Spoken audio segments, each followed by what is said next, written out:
Today I am going to solve IGCSE Practice Paper 1. Question number 1, A part is, here are 5 temperatures in degrees centigrade. Write these temperatures in order starting with the smallest. So the greatest value with the negative sign would be the smallest value. That is -6, then -2, 0, 1 and 4. Its B part is write these numbers in order of size starting with the smallest. To check which one is the smallest, we'll convert all these values in decimal. 3 by 8 would be 0.375 and 40% would be 0.40. So if we compare first decimal place, we see that 3 is the smallest value, 0.3. So 3 by 8 would be the smallest value. Then 0.4 and 0.4 is the same. So we'll compare the second decimal place. So 0 is smaller, 40% would come in second place. And then 0.45. Question number 4 is, convert 4 kilograms to grams. We know that 1 kilogram has 1000 grams. So to convert 4 kilograms to grams, we'll multiply 4 by 1000. So we'll have 4000 grams. B part is convert 250 cubic centimeter to liters. And we know that 1 liter is equals to 1000 cubic centimeter. For this, we have to convert 250 to liters. We'll divide by 1000 to convert this into liters. This 0 will cancel out this 0 and 25 over 100 would be 1 over 4 because 25 times 1 and 25 times 4 is 100. If we change into decimal, we'll have 0.25 liters. So one of them can be the answer. We can write 1 over 4 liter or 0.25 liter would be our answer. B part is, the diagram shows a trapezium. The area of the trapezium is 36 centimeters squared. Find the value of y. So we know that the area of trapezium is A plus B over 2 times height. A is one parallel side and B is the other parallel side, and height is always vertical. So area is given, we know that 36 and A is 13 plus B is y divided by 2 times height is 4. We can divide 2 times 1, 2 times 2. So we have now 13 plus y times 2. And 36 would be here. We'll multiply this 2 by with the bracket. So this would be 2 times 13 and 2 times y. So we have now 13 times 2 is 26 plus 2y equals 36. We'll move 26 to 36. 36 minus 26 equals to 2y. So we have now, this is 10 equals to 2y, and this would be y equals to 10 by 2. So we have the value of y is 5. So our answer is y is equals to 5. Question number 6, A part is, Jack uses number cards to make a 2-digit number. Complete the missing card to give a 2-digit number that is not a prime number. As we know that to make it a 2-digit number, we can add over here from 1 to 9. So which number should be added to make this whole number not a prime number? So if we write 1, 2, we can add 0, 1, 2, then 3, 4, 5, 6, 7, 8 and 9. So let's check. If we write 0, 0, 3, this would be a single digit number, so we cannot write 1. If we add 1, If we add 1 over here, this would become a prime number. 13 is a prime number. So we are not going to add 2. If we are going to add 23, so 2 over here, 23 is a prime number. So that's why I will not add 2 over here. So next number that we can check, that is 3. If I'm going to add over 3 here, 33 is not a prime number. It means that one option we have to write 3. If I'm going to add over here 4, so this will become 43. 43 is a prime number, so we'll skip this. If I add 5 over here, 53 is a prime number, so we will skip this one. If I'm going to add 6 over here, 63 is not a prime number. So second option we have 6. We can add 6 in a blank space. Then if we add 7, so 73 will become a prime number, so we cannot use 7. If I add 8, so 83 is a prime number, we cannot add 8. The last option we have 93. So 93 is not a prime number, so we can add 9. So we have 3 options. Either we can add 3, 6 or 9. We can choose any one of them. Its B part is, me says that when I add two multiples of 3, the answer is always a multiple of 5. Give an example to show that me is wrong. So first of all, we'll write all the multiples of 3. So multiples of 3 starts from 3. 3 times 1 is 3, 3 times 2 is 6, 3 times 3 is 9, then it comes 12, then 15, then 18, and so on. So now we'll check that if we add two multiples of 3. So 3 is a multiple of 3, 6 is a multiple of 3. If we add 3 plus 6, it comes 9. So we see that 9 is a multiple of 3 but not 6. Again, if we check another number, so 6 plus 9, we have 15. So we can see that 15 is a multiple of 3, but it's not a multiple of 6. So me is wrong, because it says that the answer, if we are going to add two multiples of 3, so it will give us a multiple of 3. So here we can say that me is wrong because 6 plus 9 or 3 plus 6 is 15. That is not a multiple of 6. Not a multiple of 6.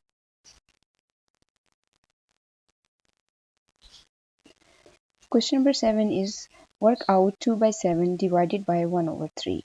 So it's a division sign in between two fractions. 2 over 7 times, we'll flip 1 over 3 to 3 over 1.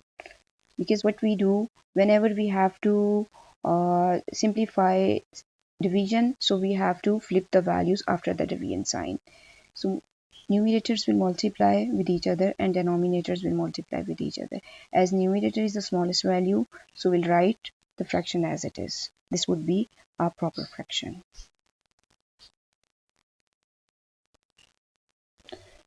Next part is, work out 5 by 6 plus 3 by 4. Means that we have to add two fractions and we have to give our answer in mixed number. For this, what we are going to do, 5 over 6 plus 3 over 4 will make the denominator same to make it to add this. So we'll multiply 4 in the numerator and denominator on the first with the first value, and 4 times 6, and 6 will be in the numerator as well. So we have now denominator same. 5 times 4 is 20 over 6 times 4 is 24 plus 3 times 6 is 18 over 24. Now denominators are same. We'll write denominator one time and add numerator values. 20 plus 18 would be 38. So if we see that we can divide this by 2. Both values are divisible by 2. So 38 divided by 2 would be 19 and 24 divided by 2 would be 12. So as it says that we have to write in the mixed number, if we divide 19 and 12, we have 12 times 1 is 12, subtract and 7. So we have answer 1 whole 7 over 12. our answer in mixed number would be 1 whole 7 over 12. Question number 8, A part is a train leaves station A at 7:43. The train arrives at station B at 10:27. Work out the time that train takes to travel from station A to station B. Whenever question is that to work out the time that train takes to travel from one place to another place, it means that we have to find the journey time. The journey time would always be in hours and minutes. And we have a formula that journey time equals to arrival time minus leaving time. So it means that we are going to subtract these two values. Arrival time first, so 10:27 subtract 7:43. So we have, this is hours, this is minutes. 27 minutes, we cannot subtract 43 minutes from 27 minutes. So what we'll do, we'll take 1 hour carry from here. So if we are going to take 1 hour carry, it would become 60 minutes on the other side. So we are going to add 60. So 27 plus 60 would become 87. Now we can subtract 43 from 87. 7 minus 3 would be 4, and 8 minus 4 would be 4. So 9 minus 7 would be 2. So our answer, the journey time, we have 2 hours and 44 minutes. Its B part is a bus leaves the bus station at 6:25. It arrives at airport at 7:05. The distance from the bus station to airport is 24 km. Calculate the average speed of the bus for this journey. Give your answer in kilometers per hour. We have to find the average speed. So we have a formula for average speed is distance over time. We have distance 24 km, but we don't have time. 24 km and time, we have to find the time over here. To find the time, this is 25 past 6 and this is 5 past 7. But we have to find the journey time. To find the journey time, as I said earlier, that for the journey time, we have a formula, arrival time minus leaving time. So arrival time is 7, 5 and leaving time is 6:25. And as we know that this is hours, this is minutes. 5 minutes, from 5 minutes 25 minutes cannot be subtracted. So that's why what we'll do, we'll take 1 hour carry. So to take 1 hour carry, so it will become 60 minutes on the other side. So this would become 65. Now we can subtract 25 from 65. 5 minus 5 would be 0. 6 minus 2 would be 4. And this would be 0. So it means that these are 40 minutes. But we have to find the speed into kilometer per hours. We have distance already in kilometers, but this value we have time in 40 minutes. First we'll change 40 minutes into hours. So we'll divide by 60. When we'll simplify it, it would become 2 by 3. So in place of formula, we are going to replace the values. Distance is 24 km and time we have now 2 by 3 hours. So this 3 will go up and multiply with 24. So we have 24 times 3 divided by 2. We'll cancel the values. 2 times 12 is 24. 12 times 3 is 36. So we have the answer 36 km per hour. That is the required speed. Question number 9 is there are red pens, blue pens and black pens in a box. There are X red pens. The number of blue pen is 5 more than the number of red pens and the number of black pens is 2 times the number of blue pens. Write an expression in terms of x for the total number of pens in the box. Give your answer, give your expression in its simplest form. So for this, what we have now, we have three types of pens: red, blue, and black. So if we write over here red, this is blue, and this is black. According to the question, there are red pens, and the number of blue pen is 5 more than the number of red pens. So blue are 5 more than the red pens, and black pens are 2 times the number of blue pens. 2 times the number of blue pens. Now write an expression in terms of x, the total number of pens.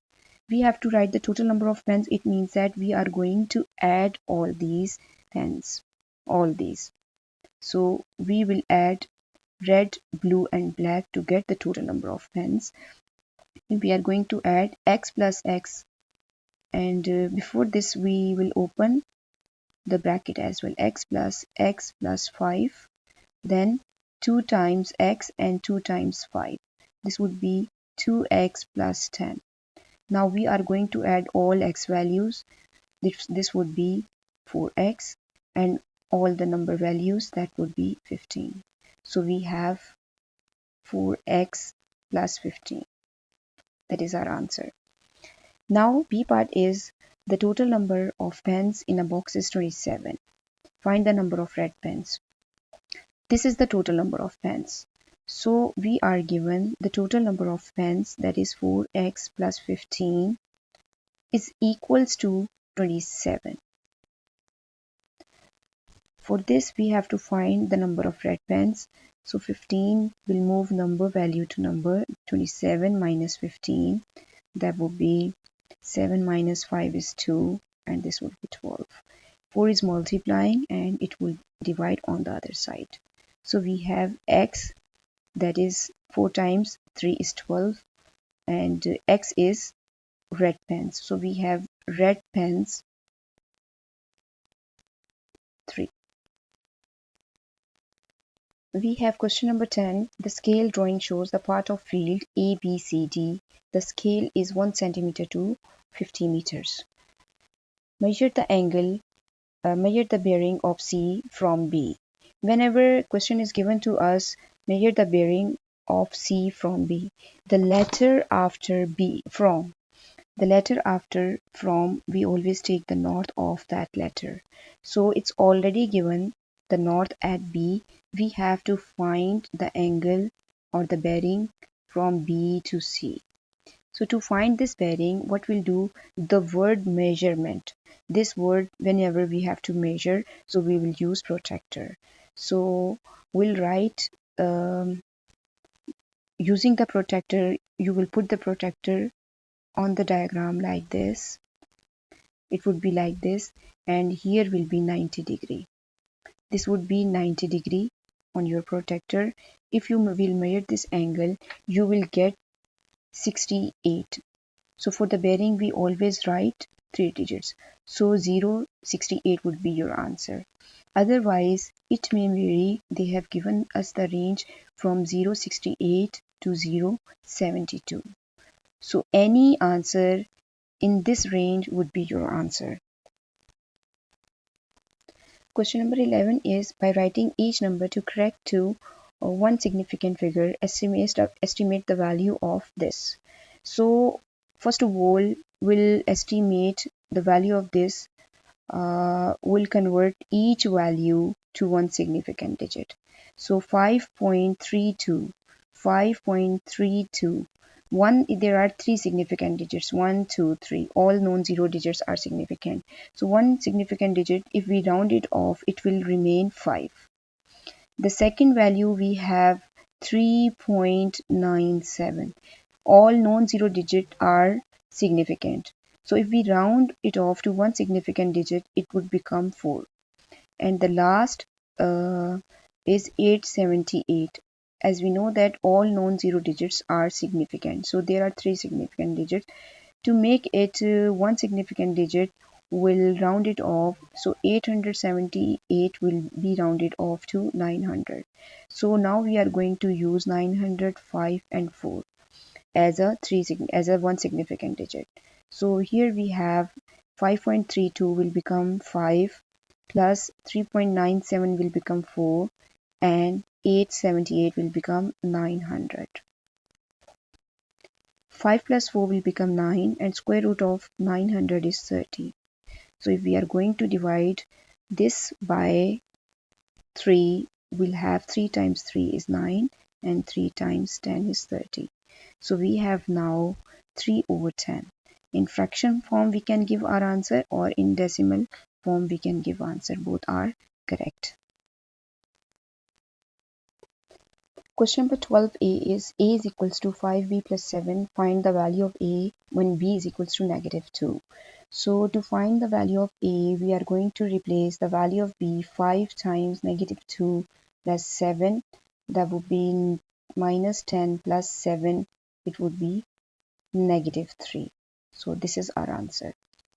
For the next one, they are saying that rearrange the formula to make d subject.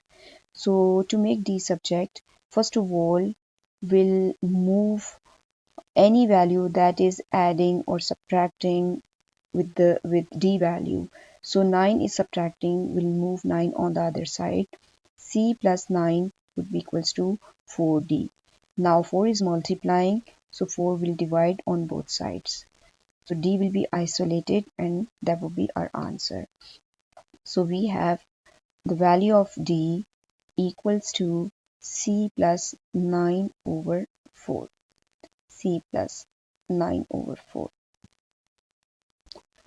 Question number 14 is, A part is write 42,000 in standard form. So we have to write this digit in the this number in the standard form. For this, what we are going to do, there is no decimal place. We cannot see any decimal place over here. So it means that the decimal place lies at the end of the digits. We have to move this decimal place at the after first digit. So if we are going to move after first digit, we have 4.2 times how many digits it's going back. So 3 and 3 and 7. So times 10 raised to power 7 is our answer. 4.2 times 10 raised to power 7. For the second part, it's given that we evaluate 1.3 times 10 raised to power negative 7, negative 4 plus 7.4 times 10 raised to power negative 3. We have to add two standard form numbers and we have to give our answer into standard form. What we are going to do, first of all, we'll make 10 raised to powers same. The 10 raised to power 3. So this is 10 raised to power negative 3. We'll make 10 raised to power negative 4 into 10 raised to power negative 1 and negative 3. For this, what we are going to do, 1.3 times 10 raised to power negative 1 times 10 raised to power negative 3, because we are breaking negative 4 to negative 1 and negative 3, because negative 1 and negative 3 can be written as negative 4. So that's why we have separated these two powers. 7.4 times 10 raised to power negative 3. One value we have this and this is the other value. So we see that we can take common these 10 raised to power negative 3 from both sides.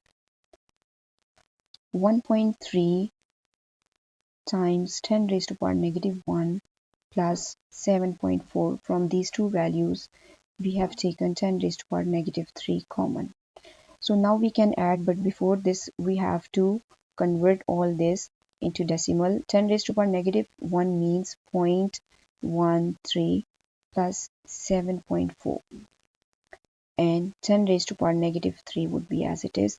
If we are going to add this, this would become 7.53, because 7.40, there are two decimal places in the other value set, that's why I have put the 0.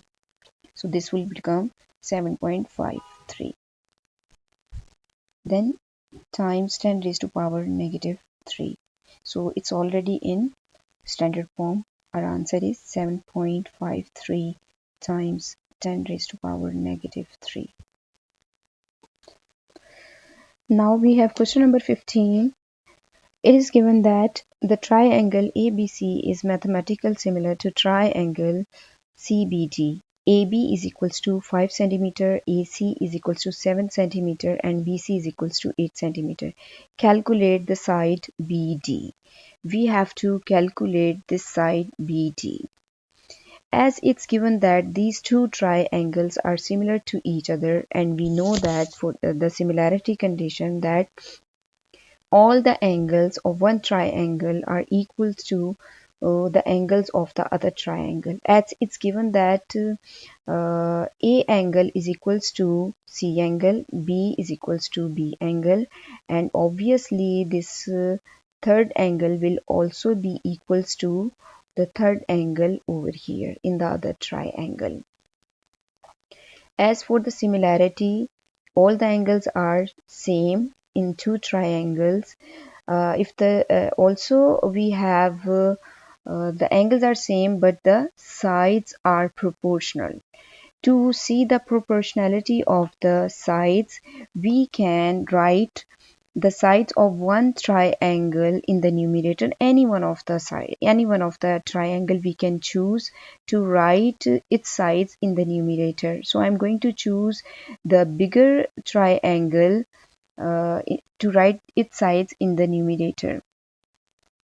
So for the bigger triangle, I'm going to write all the sides in the numerator: BC side, then CD side, and BD sides.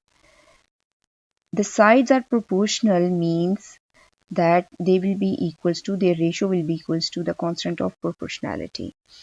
Now BC side is proportional to which side in the other triangle, CD side is proportional to which side in the other triangle, and BD side. To check with this, what we are going to do, as angle C, opposite to angle C, the side is BD.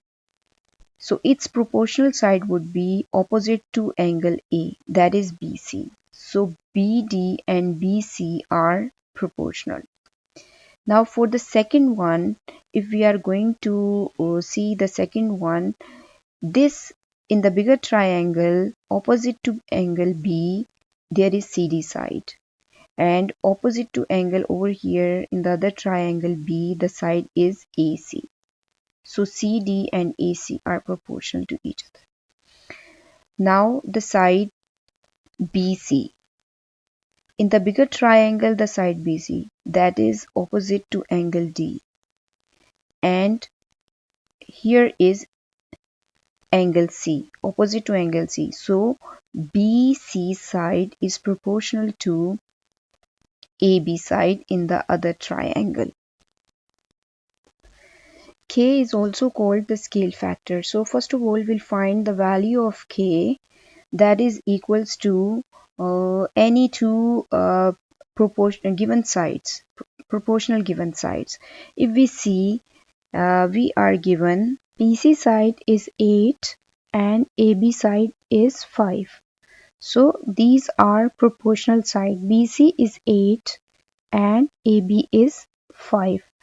So we have a scale factor. To find the unknown side, we'll multiply by K by its corresponding sides. So BD is correspond to BC. So we'll multiply this scale factor by BC side, that is equals to 8. So we have 64 over 5. So if we change into decimal, we'll have 12.8. So BD side would be equals to 12.8. Because if we have to find the bigger side in the similar triangle, we multiply by the scale factor with the corresponding smaller side. And if we have to find the smaller side, we divide by the scale factor with the corresponding side. Question number 18 is, evaluate 125 raised to power 1 over 3. For this, first of all, we can see that over here the power is 1 over 3. So we'll convert 125 as raised to power 3. 125 can be written as 5 times 5 times 5 and 5 raised to power 3. So 5 raised to power 3 times already its power was 1 over 3. 3 will be cancelled out and 5 raised to power negative 1. We always write the answer as a positive power. To change the negative power into positive, we flip the values. So 5 over 1 can be written as 1 over 5. So negative power will become positive. For the second part, we have simplify a raised to power cubed divided by 4a whole raised to power 3 by 2. For this one, to solve these type of questions, what we do, we always solve inside the bracket first. To simplify the bracket first, we see that a raised to power 3 in the numerator and a raised to power 1 in the denominator over here. So we have, in this is rule, if bases are same and dividing, so we powers will be subtracted.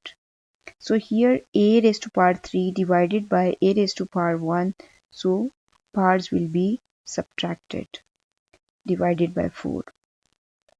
We have now a squared over 4 whole raised to power 3 by 2.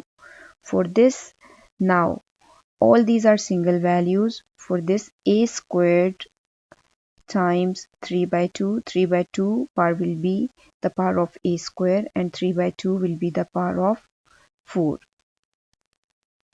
We'll simplify in the numerator. We'll have a raised to power 3. 4 raised to power 3 by 2 will separate the powers. 4 cubed separate and 4 1 by 2 will be separate, because we know that 3 by 2 can be written as 3 times 1 by 2. We'll separate the cube parts with the root part. 1 by 2 is the root. As we know that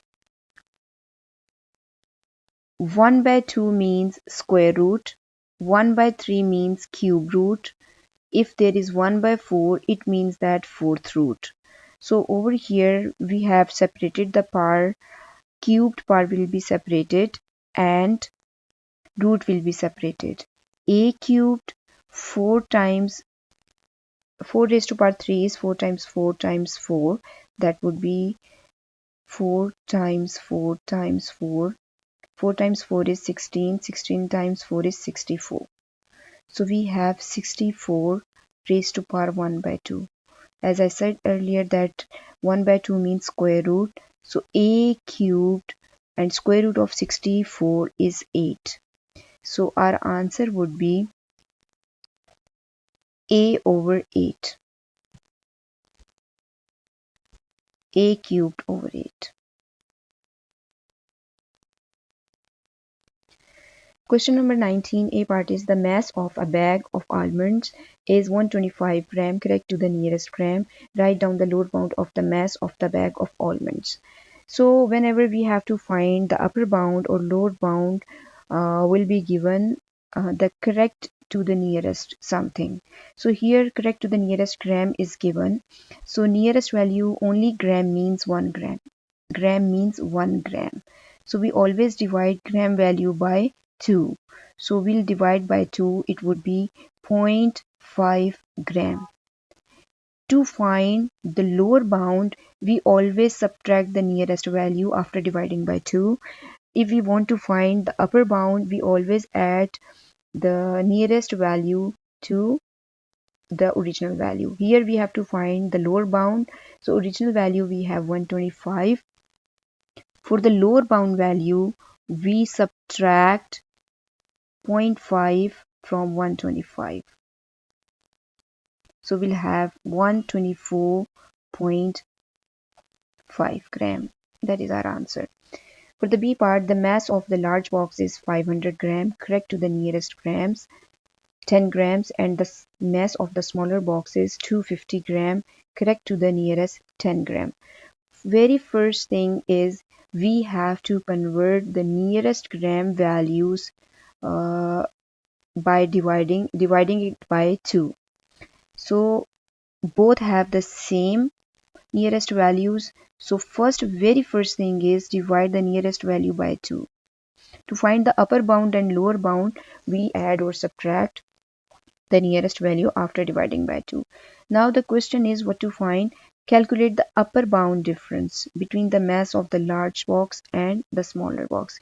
Remember one thing, that we have a formula, upper bound difference. To find the upper bound difference, what we do, we take the upper bound value of the first one and lower bound value of the second one, because this is the only case we can get the maximum value. Maximum value means the upper bound value. If we have to find the upper bound difference of two values, we always take the upper bound of the first value minus lower bound of the second value.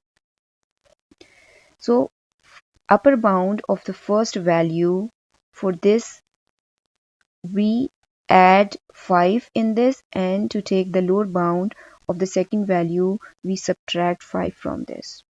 So upper bound of the first is 505, we'll add 5 over here, and for the lower bound we subtract 5 over here. Lower bound of the second value we subtract 250 minus 5, that would be 245. So we have 505 minus 245. After subtracting these values, our answer is 260. Now question number 21 is the table shows the heights of 180 sunflowers. We are given the table and we have to complete the histogram. To complete the histogram, very first thing is we have to find the width of the given intervals. To find the width of the given intervals, we subtract greater value minus smaller value. So width would be equals to 120 minus 100, that's 20. 140 minus 120, that's 20, and 150 minus 140, that's 10. 160 minus 150 is 10. As width is not same, if at least one width is changed, we have to find frequency densities. We cannot use frequencies, original frequencies. We have a formula, frequency density equals to frequency over width. We are going to find frequency densities for each frequency. So 28 over 20 frequency over width is, it would be 1.4. Then 60 over 20 will be equals to 3. 68 over 10 would be 6.8. And 24 over 10 would be 2.4. Now we are going to use these frequency densities in place of frequencies. As we can see that from 100 to 10, this interval 1.4, it's drawn. First bar is drawn. We are going to draw the remaining bars. For 120 to 140, the height would be 3, means frequency density would be 3. So we are going to draw this like this. From 120 to 140, we have a bar till 3. Now from 140 to 150, we have 6.8. So from 140 to 150, we'll go to 6.8. 6.8 would be one box less than 7. So one box less than 7 would be over here. Then we are going to draw this whole bar for 140 to 150. Now the last bar would be from 150 to 160, that's 2.4. 2.4 is from this point to 160, will go to this one. So this is the histogram that we are going to draw. So these are the required bars. Now question number 22, we are given this graph And the question is, the diagram shows the graph of y is equals to 1 over x plus x over 2. A part is, by drawing a tangent, estimate the gradient of the curve at x is equals to 2. So to find the gradient, we have to draw the tangent first at x is equals to 2. If we see x is equals to 2 over here, x is equals to 2 is over here. So we are going to draw the tangent at this point. Tangent is a line that touches the curve at one point. To find the gradient, we are going to take any 2 points on this tangent line. One point we can take 2 when x is 2, the same point we can take this point. When x is 2, y is point, I would be, we take this. So this is 1.2, 1.4, 1.6, it's about 1.6. And another point, if we take another point over here on this line, on the tangent line, we have, suppose that I am taking x is 0.5. So when x is 0.5, let's see what's y. About over here, x would be 1.2. If I'm taking x 0.5, y is 1.2. So by using these 2 points, 2 and 1.6, and the other point 0.5 and 1.2, will find the gradient by using these 2 points. So one of the point we can name it x2 and y2. The other point we can name it x1, y1. As we have a formula for the gradient y2 minus y1 over x2 minus x1. If we are going to use these 2 points, we have 1.6 minus 1.2 divided by 2 minus 0.5. If we simplify this, so gradient is always shown with m. M is equals to y2 minus y1 over x2 minus x1. We have our answer 0.26 to 2 decimal places, or if we round it off, it would be 0.3. At the back in the marking scheme, the answer is between 0.2 to 0.4. So any answer in this range, including 0.2 to 0.4, would be our answer. B part is, by drawing a suitable line on the grid, find the solution of 1 over x minus 5 over x over 2 plus 1 equals to 0. They are saying that by drawing a suitable line, and we can see that the given equation is the equation of the curve. That is not a straight line. It means that we have to change this equation of curve into a straight line. How we can change into a straight line this equation of the curve? To the left hand side, we have to make as same as the given equation of the curve. What we can see in these two equations, which things are similar? Only 1 over x is similar. So we are using over here the given equation. 1 over x would be on the left hand side, and the remaining values would be on the right hand side. Negative 5x over 2 will be positive on the other side. Also plus 1 will become negative 1. So as we have to make this equation, the given curve in the B part, as similar as in the A part. So what's missing over here? The missing value over here is x by 2. So we are going to make x by 2 on the left side in the B part. For this, I'm going to add x by 2 on both sides of the equation to make the equation balance. 5x over 2 was already there, and x by 2 will add minus 1. Now we can see that the left hand side of this is equals to the given curve, that is equals to y. So if we see that 1 over x plus x over 2 is equals to y, so we are going to replace left hand side equals to y and simplify the right hand side. Here the bases are same, the denominators are same, so we can add numerator values. 6x over 2 minus 1, that would be y equals 3x minus 1. Now we have changed the given curve in B part in the equation of straight line. Now we are going to draw this straight line on the given graph and then we'll find the solution. To draw this line, y is equals to 3x minus 1 on this graph. So y equals to 3x minus 1. To draw this graph, we need 2 points over it. So first point, we can take x is equals to 0. When x is equals to 0, we are going to replace x is equals to 0 over here. So y will become 3 times 0 minus 1. Y would be equals to minus 1. 1 point we have, x is 0, y is negative 1. To find the other point, we can replace x is equals to 1. Any 2 points we can take, x is equals to 0, x is equals to 1, x is equals to 2, x is equals to 3. So in place of x, we can take any 2 points given on the x-axis.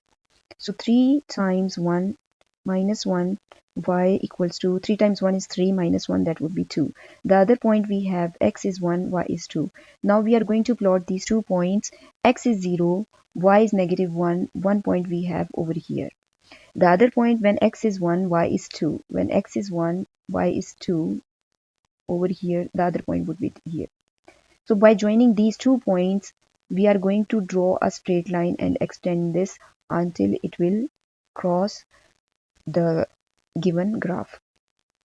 For these 2 points, that is intersecting the given curve and the line, we are going to find the solution. Solution means we are going to read the values of x. If we read the intersecting point over here, so here is the intersecting point, x is equals to 0.9, and the other intersecting point over here is, that is x is equals to negative 0.4. So we have solution x is equals to 0.9 and x is equals to negative 0.4. So these are 2 solutions. In the marking scheme, we are given the range for the x values, that is it can be 0.7 to 0.9 for the positive value, and for the negative value we are given the range negative 0.4 to negative 0.6. Negative 0.4 to negative 0.6. So in this range, any answer can be acceptable. Question number 24 is solve x over x minus 1 minus 5 over x minus 3 is equals to 1. This is the fraction. So to solve the fraction, if we take the LCM of the denominators, as these two are different values, so both will be taken as LCM, x minus 1 and into x minus 3. So we'll use butterfly method if we are taking both values as an LCM. So by using butterfly method, this denominator will multiply over there, cross multiply the denominators. So x minus 3 will multiply with x minus 5 will multiply with x minus 1 equals to 1. So we'll cross multiply the denominator values with the numerator values. For this one, if we are going to multiply x times x times minus 3. X times x is x squared minus 3x. Then negative 5 times x and negative 5 times negative 1. This negative sign will multiply inside the bracket with the both values. So this would become positive 5. Over here, x minus 1 into x minus 3 equals 1. We see that this is the denominator value, so there is equation. So we'll move this this fraction value, denominator value, on the other side of the equality. So I am going to multiply this value on the other side. We'll have 1 times x minus 1 times x minus 3. On the other side, we are going to simplify the like terms. Minus 3 minus 5 is the like term, that is x squared minus 8x plus 5 equals, we are going to open these brackets. To open these brackets, we'll multiply x times x and x times -3, and then -1 with x and -1 with -3. So we have values x squared minus 3x minus x plus 3. Remember one thing, that is, when on both sides the values are same and their signs are same, we can cancel out these values. So x squared will be cancelled out with the x square. The remaining values we have minus 8 x plus 5 equals, like terms are -3x -1 will become -4x plus 3. So next we have, we'll move x values at one side and the number values on the other side, +3 -5. -4x equals -2. Negative signs will be cancelled out and x would be equals to 2/4. That will be equals to 1/2. The value of x is 1/2. Question number 25 is the orange cost $1.45 per kilogram. Ashir buys 1.2 kg of oranges. Find the change he receives from $10. As we are given that 1 kilogram orange cost is 1.45. So to find the cost of 1.2 kilograms, we'll multiply 1.45, this is in dollars, 1.45 times 1.2, this would be equals to 1.74. To find the change from $10, so we are going to subtract 10 minus 1.74, that would be equals to 8.26. So our answer is 8.26. Now B part is Maria pays a fee to sell strawberries at market. Each day she pays $75 plus a payment for the mass of strawberries she sells. The fee Maria pays per day is shown on the graph. This graph is shown to us. Now what to find? First part is one day Maria's fees is $240. Use the graph to find the mass of strawberries she sells that day. So we have to find the mass against $240. On the graph, here is $240, as we know that here 10 boxes are showing 100 and here 10 boxes are showing 100. So for 10 small boxes is showing 100 and one small box will show 10. So $240 there will go to the line, and then as it cuts the line will read on x-axis. So here is 330.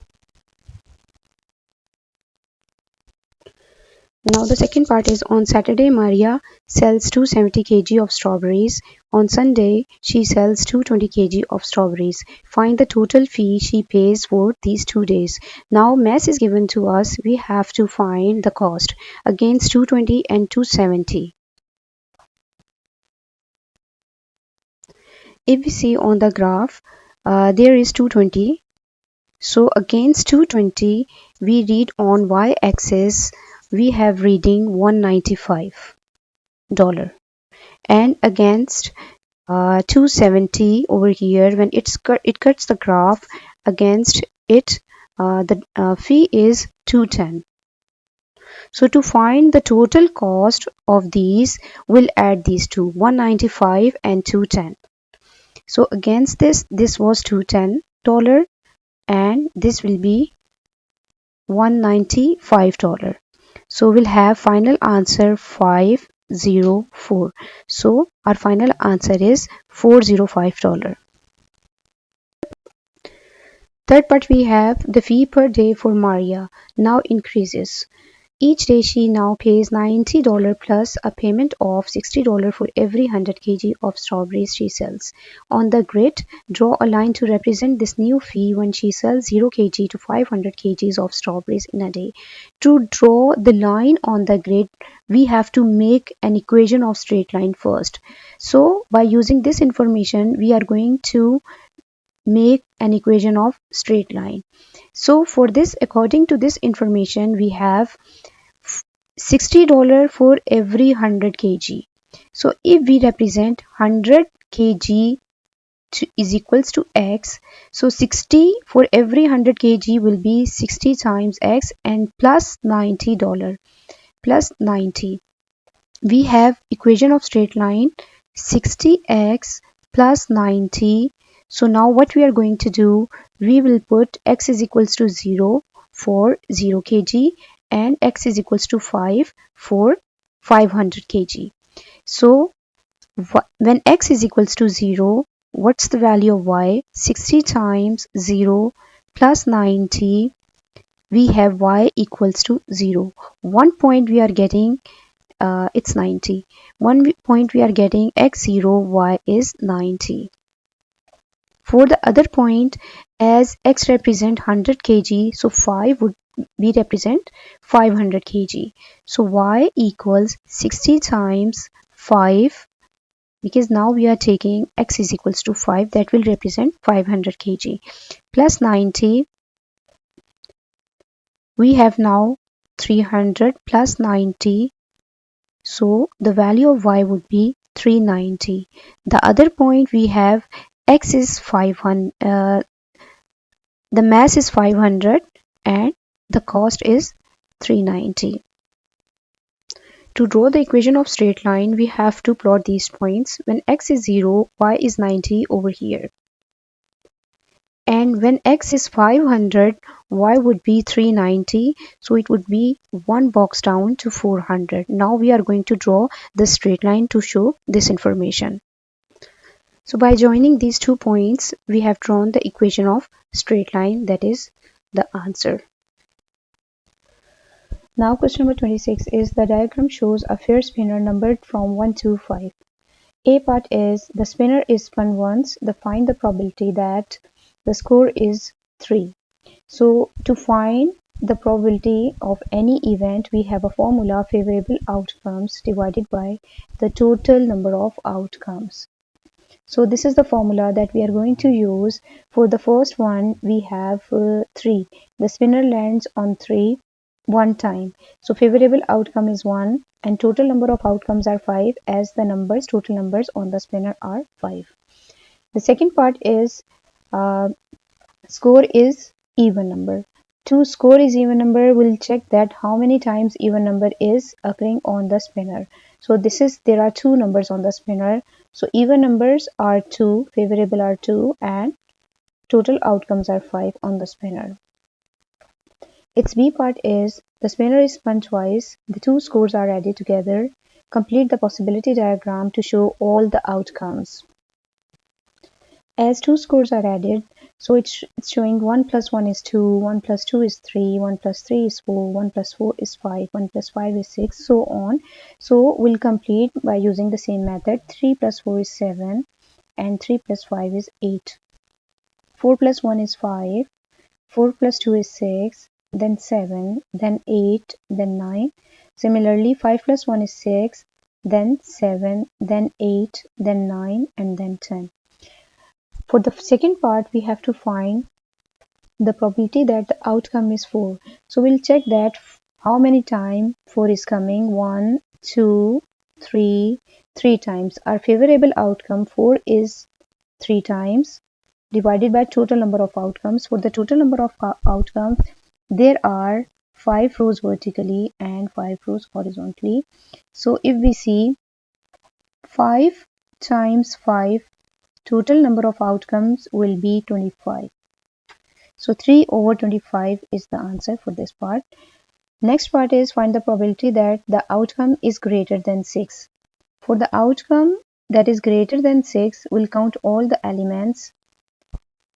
Greater than 6 is this one, 6, 7, then 7, 8, 3 outcomes. 3, then 4, 5, 6, 7, 8, 9 and 10. Total outcomes are 10. So favorable are 10 and total outcomes are 25. Now the next question is 27.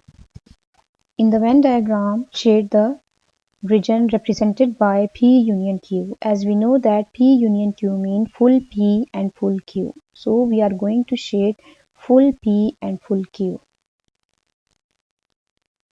This would be our answer. For B part, use the notation to describe the shaded region in the Venn diagram. The shaded region is outside this part. This is called intersection part. This part, if we represent this part, so it would be X intersection Y.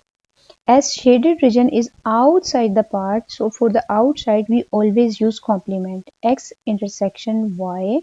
So shaded region is outside of this part, so complement. This symbol is called complement. Now next part is we have a universal set from 1 to 10. There are 10 elements and the set A is represented by that X is a factor of 40. How we'll read this? X such that X is a factor of 40. And the set B is X such that X is an odd number. First of all, we are going to write the elements of set A. Factors of 40 mean 1 is the factor of 40, 1 divides 40, 2 divides 40, then 3 doesn't divide, 4 divides 40, then 5, then 8, then 10. These are the elements of set A that are the factors of 40. Now for the set B, they are giving us it's an odd number. From the universal set, we are going to select all the odd numbers 1, 3, 5, 7 and 9.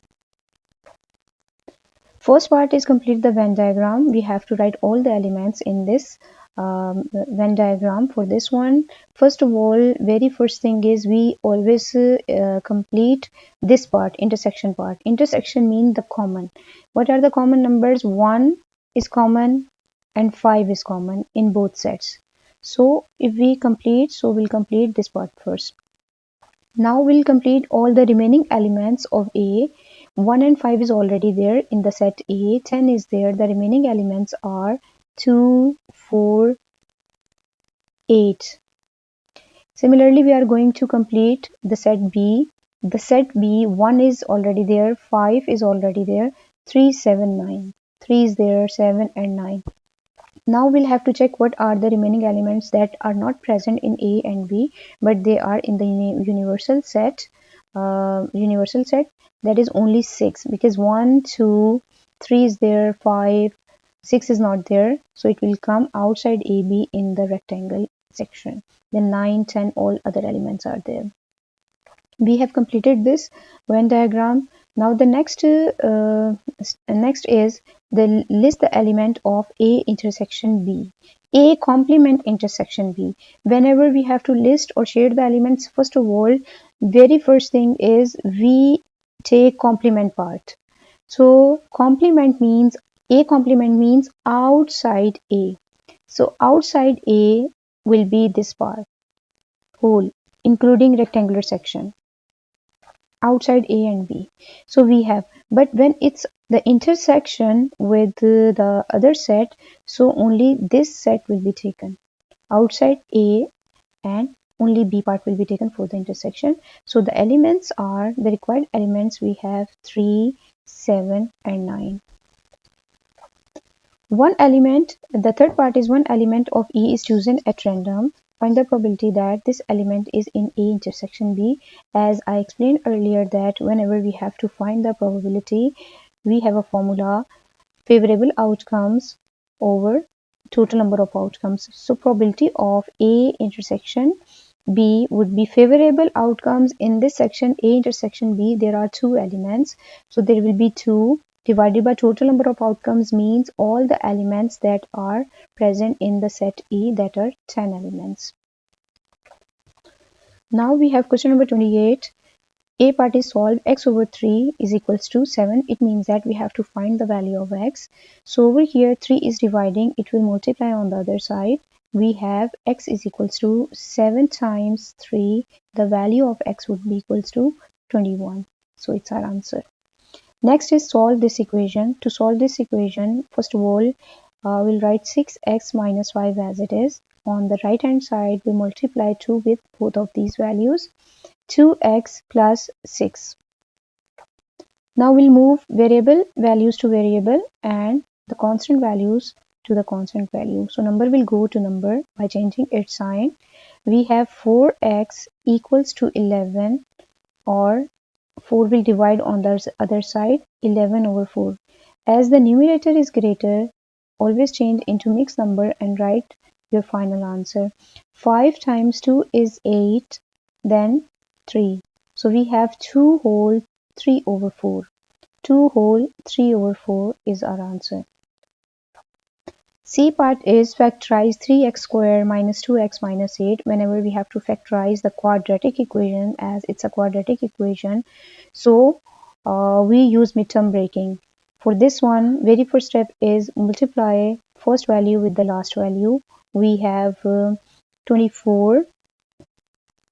We have 24x squared. Now we are going to find the factors of 24. We'll start from 1. 1 times 24 is 24. 2 times 12 is 24, then 3 times 8, 4 times 6. That's it. These are the required factors. But we have to select a factor that gives us middle term after adding or subtracting. This middle term after addition or subtraction, we see that 4 and 6. If greater value should have the sign of the middle term. The sign of the middle term over here is negative. So middle term greater value is 6. So it has negative sign. It will have negative sign and the other value will have positive sign after subtraction. We can get minus 2x. That's why we are going to break this middle term into two values, that is 3x squared plus minus 6x plus 4x minus 8. Because when we subtract these two, we can get minus 2x.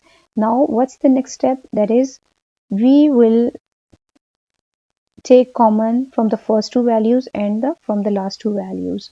For this, what we see that we can take 3x common from the first two. 3x is common, x minus 2 will be inside. From the last two, 4 is common, so x minus 2.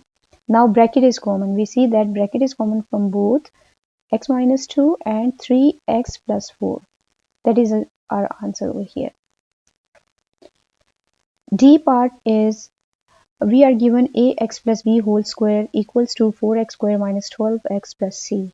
Given that a is greater than 0. What does this mean? A is greater than 0 means we'll take the value of a positive. Find the value of a, b, c. We can see that one equation is given to us and three values we have to find.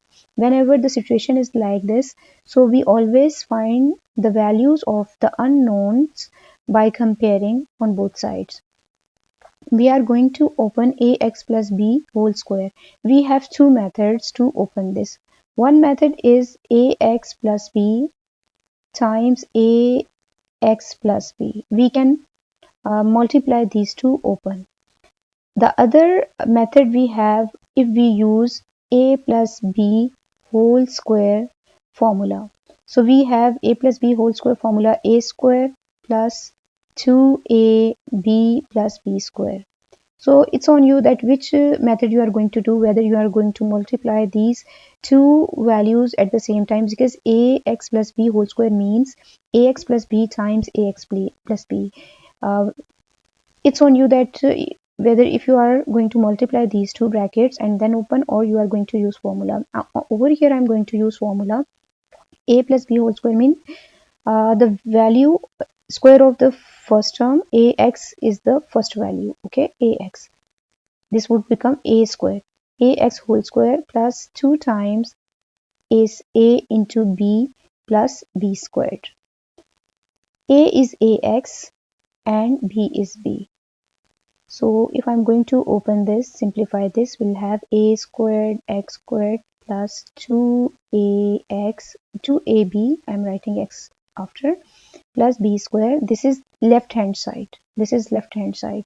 Equals, the right hand side would be 4x squared minus 12x plus c. Now I'm going to compare the coefficients of x squared. This is the coefficient of x squared. First, I'll compare the coefficient of x squared to find the unknown. A square would be equals to 4 and a would be equals to plus and minus 2. As we are given that a is greater than 0 means positive. So just take the positive value of a. So this is the value of a, that is 2. For the second value b, we are going to compare the coefficient of x. The coefficient of x on the left hand side is 2ab, on the right hand side is minus 12. So if we compare, so it would be 2ab equals minus 12. So 2 times is 2, because the value of a is 2, b equals to negative 12. 2 times 2 is 4. It will divide on the other side. So it would be, first I'm going to write 4b is equals to negative 12. We are going to divide 4 on both sides. So we have the value of b negative 3. This is the value of b, that is negative 3. Now the last step is we'll compare the constant value. B square equals to c. So to find c, we have c is equals to b squared. That is equals to negative 3 whole square is 9. So this is our value of c, that is equals to 9. Next question is question number 29. The diagram shows a pentagon. A part is calculate the interior angle b. To calculate this interior angle b, we'll use the formula sum of interior angles of a polygon. So we have a formula sum of angles of polygon that is equals to n minus 2 times 180. Over here we have 5 sides. This is a pentagon. So we are going to put n is equals to 5 because n shows the number of sides. So n is equals to 5. 5 minus 2 times 180. This is right hand side. On the left side we are going to add all these values, all these angles. We say it x.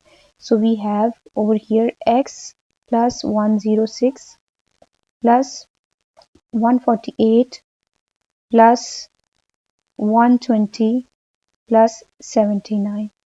So on the left hand side we are going to add all the angles equals to the right hand side. If we are going to add all the angles, the addition of all these angles would be x plus 453. On the right hand side, 3 times 180, this would be 540. And we'll move 453 on the other side, it will become negative. So x is equals to 540 minus 453.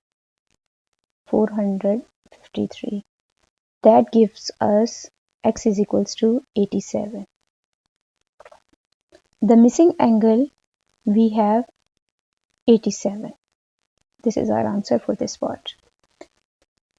Now its B part is in the pentagon AE is equals to 8 cm, AD is equals to 15 cm. Calculate the length ED. Show your working and give your answer correct to one decimal place. Now AE is, we are given AE. I'm going to change the color. So here if we join AD, A is given to us 8 cm. AD is given to us 15 cm and we have to find this side ED. For this I'm going to draw this triangle again. Here I have taken this triangle separately. This angle is 120 and to find this side, what we are going to do, in any triangle we can write this is angle A, opposite to angle A we can say that this is side A, opposite to angle E this is side E, and opposite to angle D this is side small d. So whenever we are given one side and its opposite angle, this angle and its opposite side is given to us, so we can use sine rule. Here sine rule will be used, and sine formula is over here according to these letters: sine A over side A equals sine E over side E equals to sine D over side D. As we know that to find the side A, we don't have any information about the angle A. To get the angle A, first of all, we'll find the angle D over here. So we are going to take this part first, because by using this part we can find the angle D. Now I'm going to substitute these values. Sine E, we have sine 120 divided by the side E is given to us 15 equals sine D. We have to find the angle D. It would be as it is, and the side D is 8. Now I'm going to simplify this. This 8 will multiply over there, 8 times sine 120, because we are not going to multiply this 8 with this 120. So this 8 would multiply over here. Sine 120. 120 is an angle, 8 is side, so it will multiply separately with sine 120 over 15. So it's equals to sine D. If we simplify this part, so we have 0.4619 equals to sine D. To find the angle D, D would be at one side and sine will become over there in the inverse form. Sine inverse would be 0.4619. When we'll simplify by using calculator, we have 27.5. The angle D is 27.5. We'll use this angle to find angle A, 27.5. To find angle A, we are going to subtract from 180, as we know that the sum of the angles equals to 1 of a triangle equals to 180. So 180 minus 27.5 plus 120. So when we are going to simplify this, we have 32.5. 32.5. This is angle A. 32.5. Now we are going to use this angle to find the side A. Now again I'm going to use the sine rule, but here now I'm going to put the sides in the numerator. A over sine A equals E over sine E. So the side A we have to find, and sine A is 32.5. This is the angle, equals the side E over here is 15, angle E is 120, so 15 over sine 120. Angle will always be taken with the sine. Now A equals to 15 times sine 32.5 divided by sine 120. So we'll simplify this by using calculator and we'll get our answer for A. The answer for this is 9.3. So 9.3 is the required side that we were supposed to find. ED side is 9.3. So this is the end of our practice paper. Thank you very much.